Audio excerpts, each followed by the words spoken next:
अस्सलामुअलैकुम, नमस्कार सबको। मैं नसरीन अंसारी, आप सब लोगों का मेरे यूट्यूब चैनल पे बहुत बहुत ज़्यादा स्वागत है।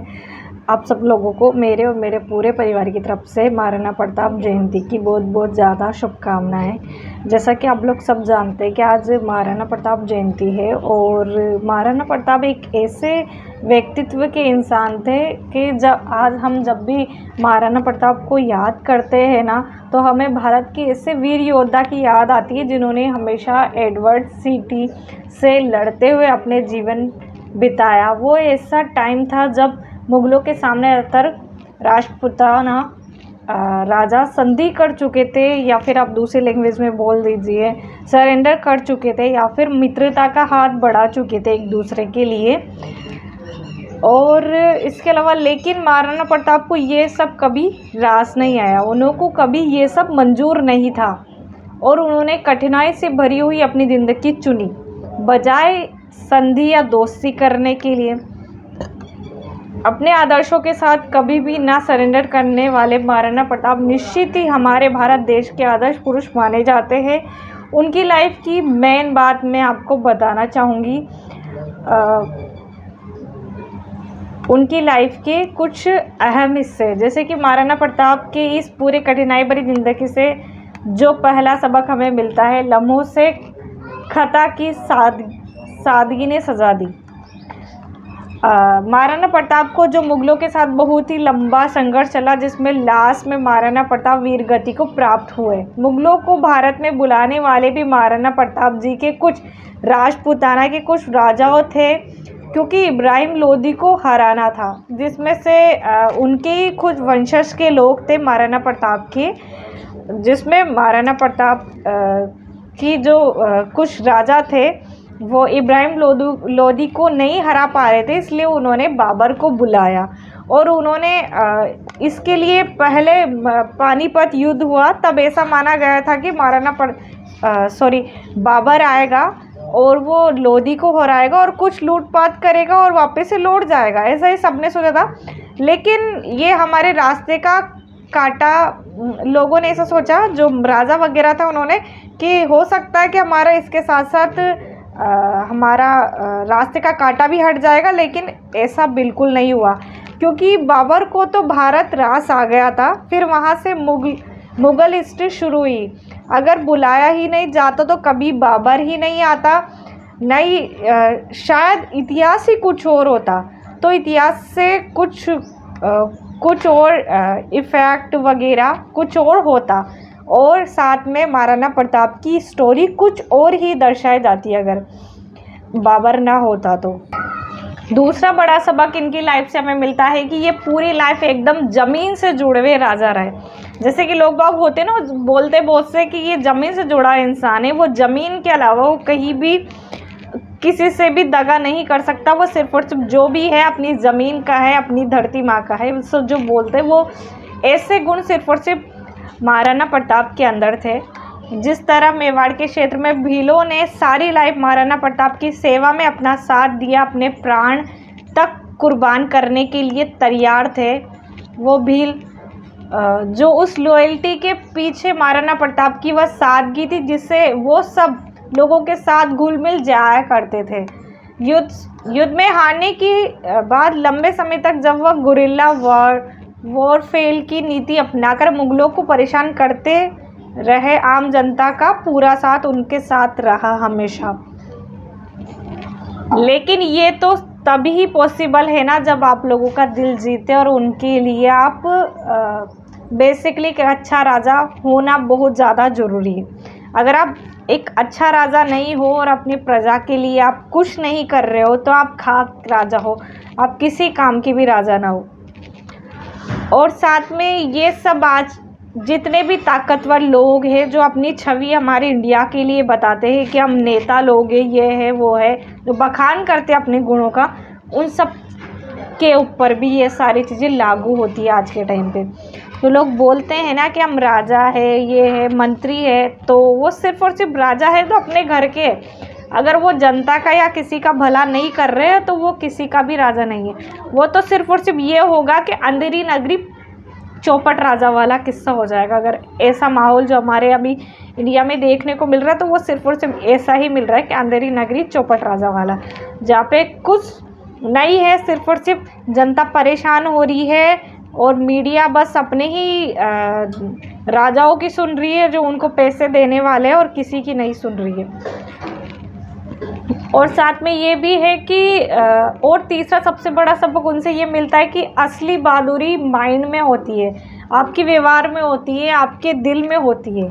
ऐसा नहीं है कि अगर बहादुर बनने के लिए आप बस सिर्फ और सिर्फ ऐसे दिखा दो कि भाई बॉडी से आप बहादुर है, या फिर आप किसी को अपनी बॉडी दिखा दो या मसल्स दिखा दो या 6 पैक या 8 पैक लाइक ये सब दिखा दो। ये सब बहादुरी नहीं होती। बहादुरी होती है तो सिर्फ और सिर्फ आपके दिल से होती है, आपके जिगर से होती है, और साथ में आपके माइंड से होती है। क्योंकि माइंड आप देख लीजिए, अगर किसी कितना भी ताकतवर इंसान हो, अगर वो उसको कोई अगर चाहे ना तो अपने दिमाग से कोई भी हरा सकता है। हम लोग बहुत सारी बातें बचपन से और बहुत सारी स्टोरीज़ हम बचपन से पढ़ते और सुनते आए हैं कि महाराणा प्रताप जब भी युद्ध में उतरा करते थे तो उन्होंने कितने किलो का भाला और कितने किलो का वज़न पहनकर और साथ में कितने किलो का कवच पहनकर उतरे थे। वो सब कितनी इंटरेस्टिंग कहानियाँ हैं, लेकिन हथियारों का वेट या घोड़े का वेट ये सब का तो सेकेंडरी है। प्राइमरी चीज़ है आपके विचारों की दृढ़ता कितनी है। आपने इतने अच्छे कितने विचार है कि आप सामने वालों को किसी भी तरह की अपनी माइंड से और अपने दिमाग से आप कैसे टैकल करके उसको हरा सकते हैं। ये सारी बातें महाराणा प्रताप के अंदर कूट कूट के भरी हुई थी। और साथ में ये भी है कि उनके घोड़े का नाम चेतक था, और मेवाड़ में और हल्दी घाटी के अंदर इनके जो साथी थे उनकी भी बहुत सारी मूर्तियाँ लगी हुई है, और बहुत अच्छी अच्छी जगह भी है वहाँ पर चित्तौड़गढ़ में।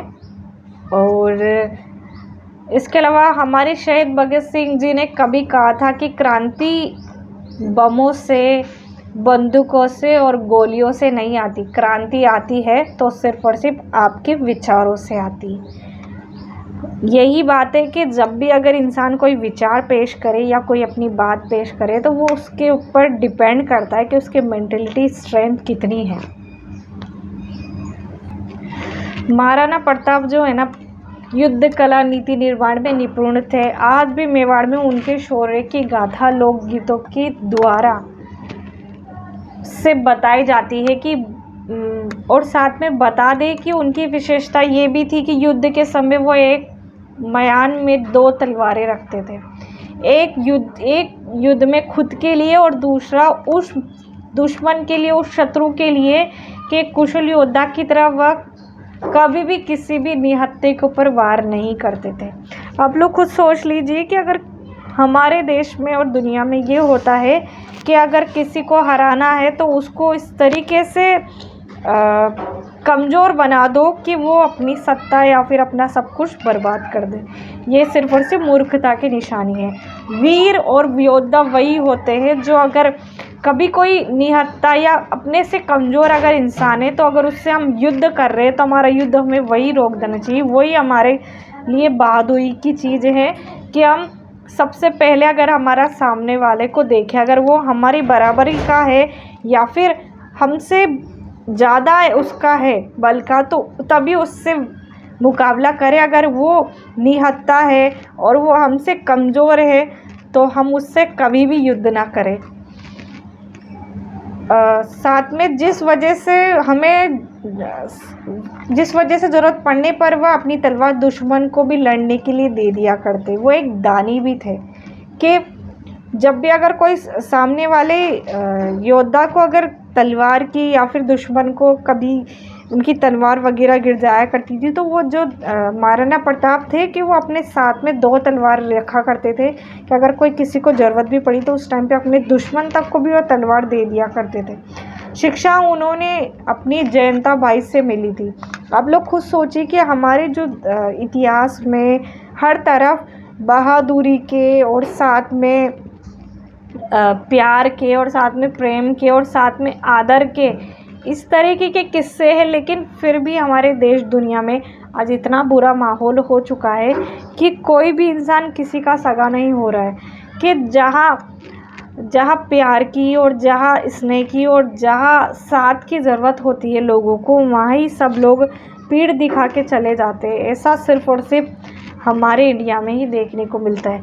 हमारे इंडिया को कभी त्योहारों का देश, कभी प्यार का देश, कभी सपनों का देश, कभी इतना अच्छा देश बोला जाता है, लेकिन आज कुछ चंद अराजक तत्वों की वजह से हमारे देश का हिंदू, मुस्लिम, सिख, ईसाई जो लोग बोलते हैं ना, हिंदू बोलता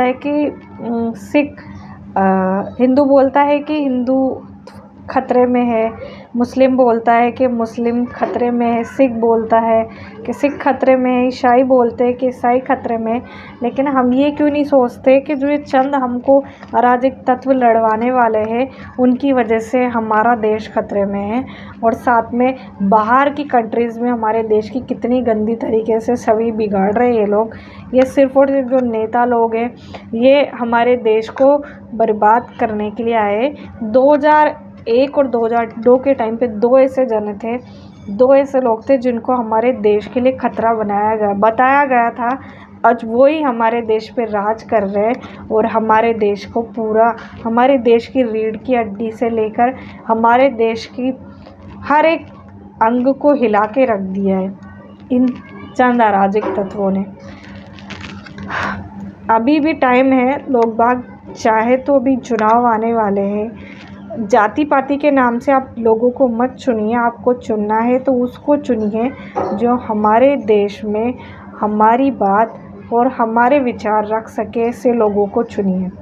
बाकी आप लोग खूब समझदार हो। अगर मेरी बात आपको सही लगी हो तो कमेंट सेक्शन में बताइए, क्योंकि मेरे व्यूज़ दिन पर दिन बहुत ज़्यादा कम हो रहे हैं। आप लोगों की मुझे सच में सपोर्ट की ज़रूरत है। प्लीज़ मुझे सपोर्ट करिए और साथ में मेरे चैनल को लाइक करिए, कमेंट करिए, शेयर करिए।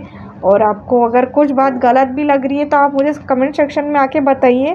इंशाल्लाह मैं मेरे अंदर सुधार करूँगी।